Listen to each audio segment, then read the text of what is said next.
I do not own the rights to the music. I already put that on my screen and then I'm verbalizing it. This video is designed to recognize for Black History Month the late Tupac Shakur. And I recall when I worked with youth and I took out my Tupac book, they said, "Miss LaFayette, you're hip. Miss LaFayette, you know about Tupac?" Of course I do. I know about Tupac, and I read this book, and I've read it over and over because in working with youth, I found his messages so very inspiring. So in celebration of Black History Month, I want to recognize Tupac Shakur. And the picture is always worth 1,000 words. And here's my painting, titled from his book, that's his book right there, "The Rose That Grew from the Crack in the Concrete." I'm going to read the poem and put it in perspective as it relates to Black History Month, as it relates to my teaching career and working with youth.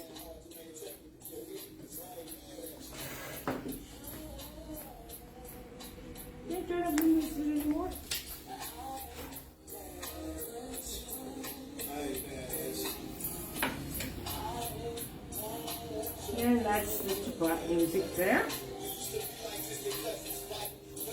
You could turn down a little.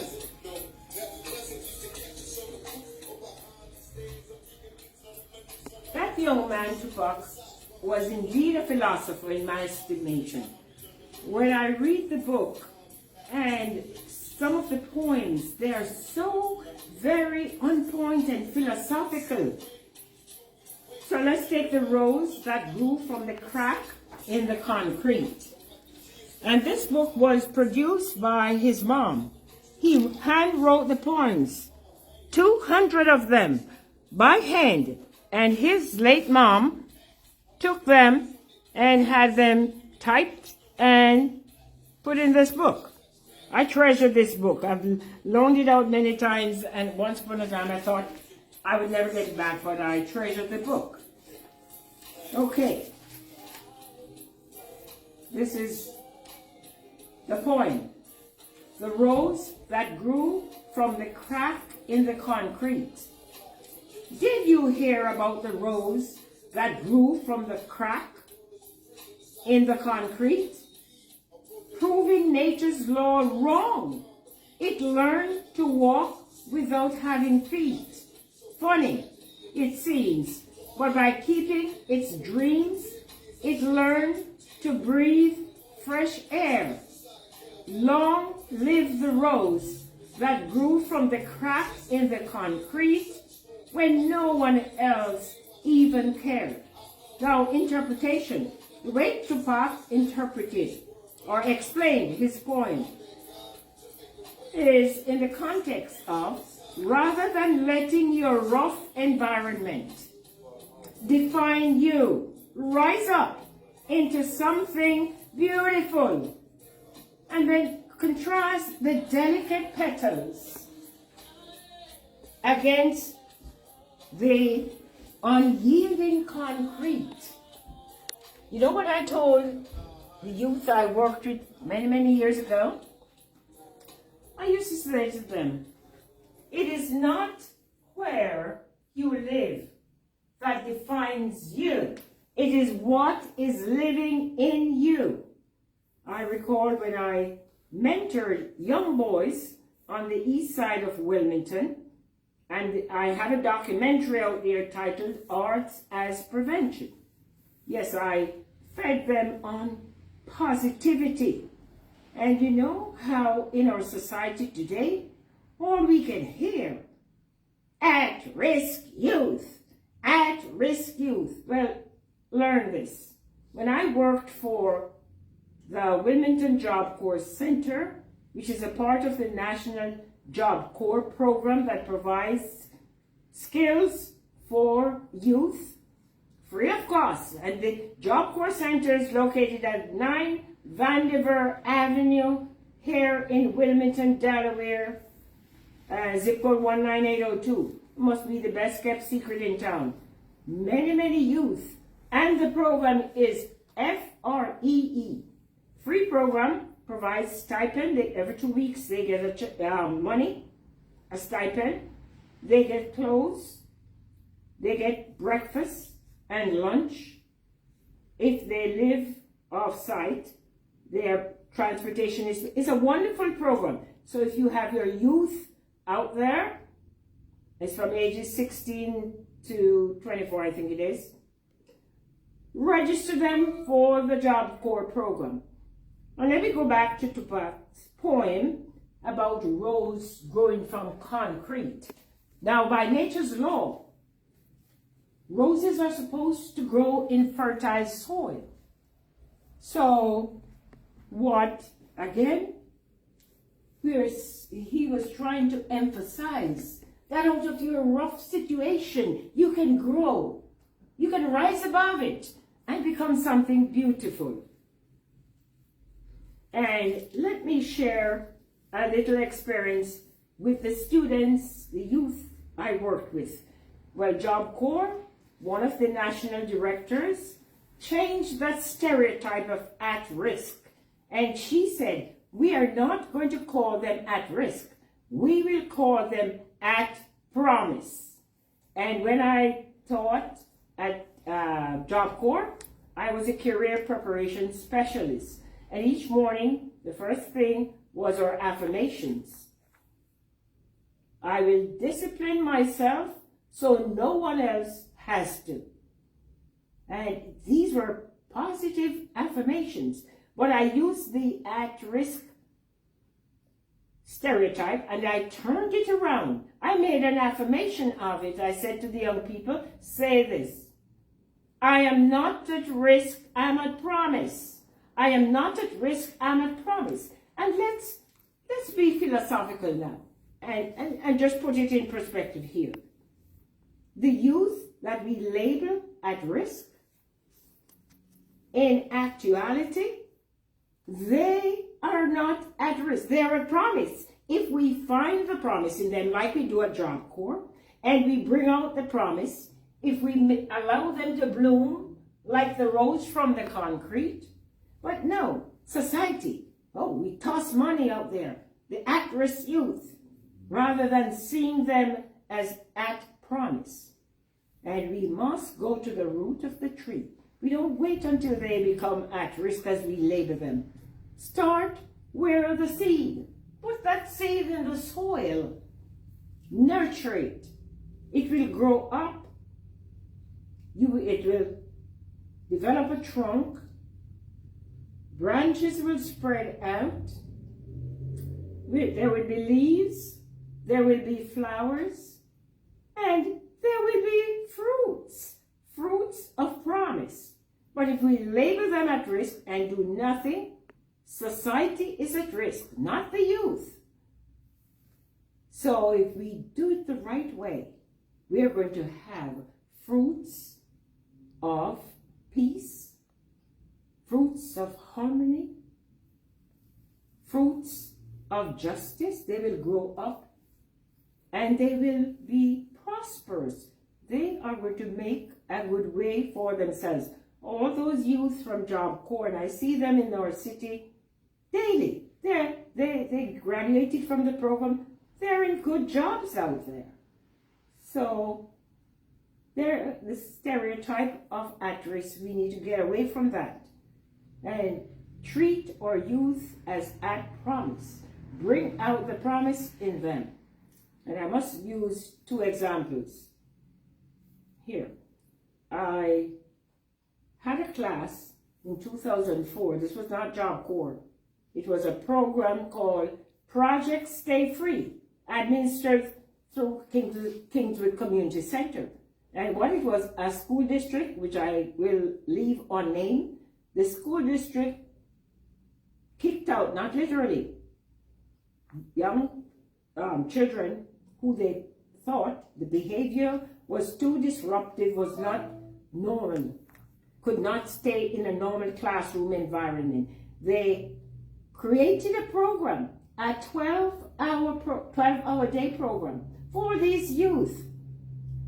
They were picked up in the morning at 7 p.m., taken to the center where I worked. I was a life skills teacher. They had breakfast, lunch, and even dinner. Now, I had a class, and I had to groom them. I tried to reach them at their level and try to cultivate their positivity. There was a young man in the class, and he was a rapper, so we're talking about rapping. He was rapping in the class and being disruptive. I used kindness. I pulled him aside. I said, I love your music. You seem to have a great talent. Here's what I want you to do. Create a CD with your rap music, take it to the sidewalk, sell it for $5. Make clean money. That was the term I used. There was another guy in the class, and he was good at caricatures. So while I'm teaching, he would be drawing and not listening to the skills. Again, with kindness, I pulled him aside. I said, I'm an artist. I love your art. But when I'm teaching the skills, I want you to learn those skills. Here's what I want you to do with your talent. Get a folded chair and a table. Go to events, set up, and do caricatures. Offer to do the caricatures for people. $10. He did. Out of that, that same young man had a commission to do the art, create a family portrait from those caricatures, earned quite a lot of money. And I remember when he told me, and I said, I am so very proud of you. Now that is clean money. You won't get shot for that. This is what I'm talking about when we should be training, finding the skills, finding the promise in our children rather than labeling them at risk. And there's a lot of money wasted out there trying to train these at risk. Start at the root of the tree. Don't wait until the fruits of crime and violence are ripe. Then you start to panic. Plant a seed. Plant that seed. Nurture it. It will grow. It will bloom. And you will have fruits of peace and harmony and productive citizens. I would like this video to be shared with all the institutions that train youth, because there is something that is needed in the training, which right now we are not there. We need to find the promise in our youth, develop the promise, teach them entrepreneurial skills, be kind to them, find the great affirmations, and help them to believe in themselves, like Tupac. 200 points. So sadly, he met a tragic life at an early age. But he left a legacy. A legacy. His book of 200 poems should be read by all youth. And I think I'm closing. I want to find another poem that spoke to me. Here we go. Where there is a will, that's what he wrote. Where there is a will, there is a way to reach and discover a better day. Where a positive heart is all you need to rise beyond and succeed. Where young minds grow and respect each other based on their deeds and not their color. Wow. When times run dim, say as I say, where there is a will, there is a way. Tupac Shakur, I salute you today for Black History Month. Thank you for watching and share this video. This evening is the grand opening of this exhibition, and it takes in quite a lot. There goes the late Kobe Bryant is in there, and there are other very Actually, every piece has a story behind it. So if you RSVP, I hope so, then I look forward to welcoming you this evening. Yes, the catering was limited because I didn't get the RSVP. So if you still want to come, even if you didn't RSVP, well, don't blame me if you don't get fed. You know, that's why we ask for RSVP. And as I say that, let me show you my cuisine. Yeah, it's Black History Month, so I fixed my Jamaican cuisine. And it goes back to the Gold Coast of Africa. The triangular trade. When the planters went to the west coast of Africa, the ackee came from Ghana. It grows on a tall tree in these red pods. The black Caesar take now, the yellow portion is what is cooked up. And it's seasoned up. I seasoned it up. Wow, look at that. Wow.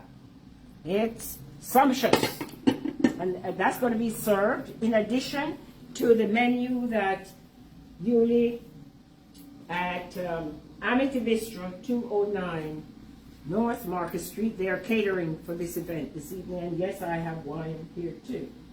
I didn't get no sorry. Sorry is a Jamaican drink. Didn't get the sorry. But, you know, next time I get it.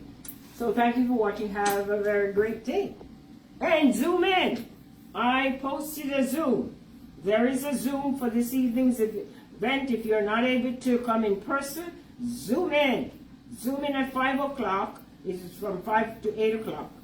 We're not going to be on Zoom for 3 hours, but we're going to be on Zoom for the early part of the opening of the exhibition. And I'm going to walk you through every item on that wall so you can learn some Black history, learn the stories, and be educated. Thank you.